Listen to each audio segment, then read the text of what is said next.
ವರ್ಷದ ಹೋರಾಟ ದೇಶಾದ್ಯಂತ ಈ ನರೇಗಾ ಯೋಜನೆ ಏನಿತ್ತು ಅದನ್ನು ಕೇಂದ್ರ ಸರ್ಕಾರ ಹೆಸರು ಬದಲಾವಣೆ ಮಾಡಿ ಅದನ್ನು ಸಂಪೂರ್ಣವಾಗಿ ಭವಿಷ್ಯದಲ್ಲಿ ಆ ಯೋಜನೆಯನ್ನ ಏನೋ ರದ್ದು ಮಾಡೋಂಥದ್ದು ನಶಿಸೋಗಂಥ ನಿಟ್ಟಿನಲ್ಲಿ ಹೊಸದಾಗಿ ಜಾರಿಗೆ ತರ್ತಾ ಇರೋಂಥದ್ದು ಖಂಡನೀಯ. ಅದನ್ನು ಪ್ರತಿಭಟಿಸಿ ಮತ್ತೆ ಯಥಾವತ್ತಾಗಿ ಮನ್ರೇಗಾ ಕಾರ್ಯಕ್ರಮ ಏನಿತ್ತು ಅದನ್ನು ಯಥಾವತ್ತಾಗಿ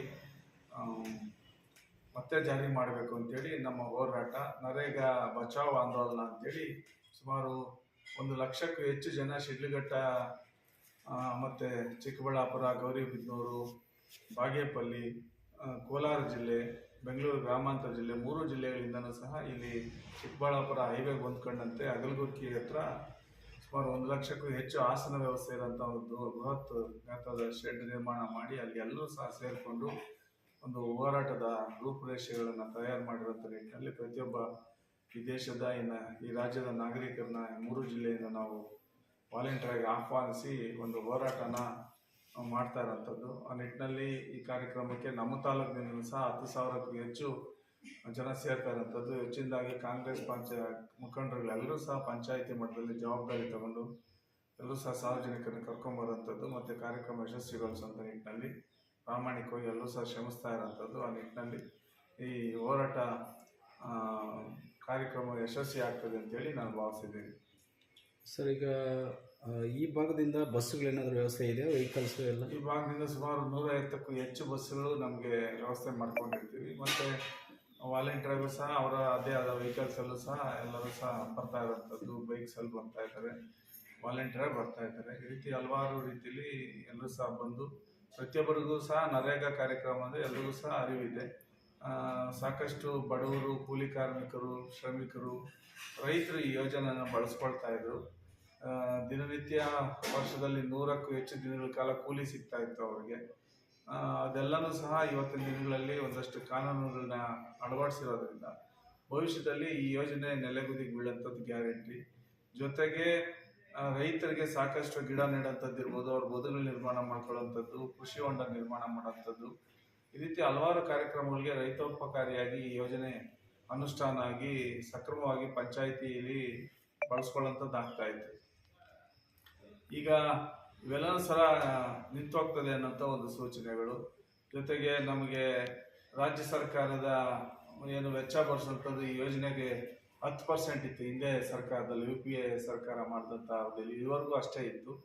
ಈಗ ಈ ಸರ್ಕಾರ ಬಂದಮೇಲೆ ರಾಜ್ಯ ಸರ್ಕಾರ 40% ಭರಿಸುವಂಥದ್ದು, ಕೇಂದ್ರ ಸರ್ಕಾರ 60% ಭರಿಸೋದು ಅಂತೇಳಿ ಕಾಯ್ದೆಯಲ್ಲಿ ತಂದಿರೋಂಥದ್ದು, ಮತ್ತು ರಾಜ್ಯಗಳಿಗೆ ಹೆಚ್ಚಿನ ಹೊರೆ ಆಗೋಂಥದ್ದು ಕಾಣ್ತಾ ಇದೆ.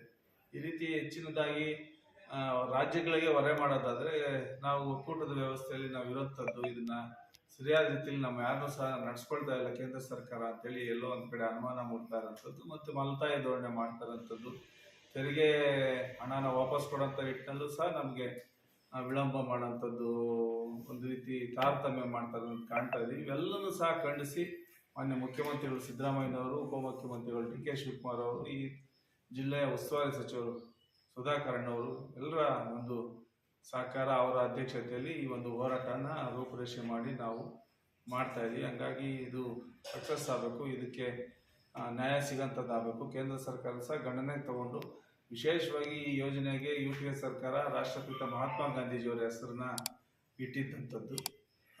ಈ ಯೋಜನೆ ರಾಷ್ಟ್ರಪಿತ ಮಹಾತ್ಮ ಗಾಂಧೀಜಿಯವರ ಹೆಸರನ್ನ ಈಗ ಇವರು ಕೈ ಬಿಟ್ಟು ಈಗೇನೋ ವಿಕಸಿತ ಭಾರತ್ ರಾಮ್ಜಿ ಅಂತ ಹೆಸರನ್ನ ಹೊಸದಾಗಿ ಇಟ್ಟಿರೋಂಥದ್ದು ನೋಡಿದ್ರೆ ಇವರಿಗೆ ಮಹಾತ್ಮ ಗಾಂಧೀಜಿಯವರ ಬಗ್ಗೆನೂ ಸಹ ಗೌರವ ಇಲ್ಲದೆ ಇರೋಂಥದ್ದು, ಅವ್ರನ್ನ ಎಲ್ಲರ ಮನಸ್ಸಿನಿಂದ ದೂರ ಮಾಡೋಂಥ ಒಂದು ಪ್ರಯತ್ನದ ಭಾಗ. ಮತ್ತು ಈ ಯೋಜನೆ ಬಗ್ಗೆನೂ ಸಹ ಅವ್ರಿಗೆ ಅಷ್ಟಾಗಿ ಆಸಕ್ತಿ ಇಲ್ಲದೆ ಇರೋದ್ರಿಂದ ಇದು ದಿನೇ ದಿನೇ ಈ ಯೋಜನೆಯ ಗ್ರಾಮಗಳಲ್ಲಿ ಈಗಾಗಲೇ ಸಾಕಷ್ಟು ನಿಬಂಧನೆಗಳು, ಕಾನೂನುಗಳು ಎಲ್ಲ ಅಳವಡಿಸೋದ್ರಿಂದ ಸಕ್ರಿಯವಾಗಿ ಹಿಂದಿನಂತೆ ಈ ಯೋಜನೆಗೆ ಚಾಲನೆಯಿಲ್ಲ. ಈಗ ಇವರು ಇನ್ನಷ್ಟು ಅದಕ್ಕೆ ನಿಬಂಧನೆಗಳು ಹಾಕೋದ್ರಿಂದ ಕೇಂದ್ರ ಸರ್ಕಾರದ ಅನುಮತಿಗೆ ಕಾಯೋದು ಇಂಥವೆಲ್ಲನೂ ಸಹ ಕಂಡಾಗ ಭವಿಷ್ಯದಲ್ಲಿ ಈ ಯೋಜನೆ ಕಣ್ಮರೆ ಆಗೋಂಥ ಅವಕಾಶಗಳೆಲ್ಲನೂ ಇರ್ತದೆ. ಇದನ್ನು ನಾವು ಬಿಡೋದಿಲ್ಲ. ಯಥಾವತ್ತಾಗಿ ಮನ್ರೇಗಾ ಕಾರ್ಯಕ್ರಮ ಮರು ಜಾರಿ ಆಗಲಿ ಅಂತೇಳಿ ನಮ್ಮ ಒಕ್ಕರಲ ಹೋರಾಟ. ಸರ್, ಏನಿಲ್ಲ, ಈಗ 2-3 ದಿನ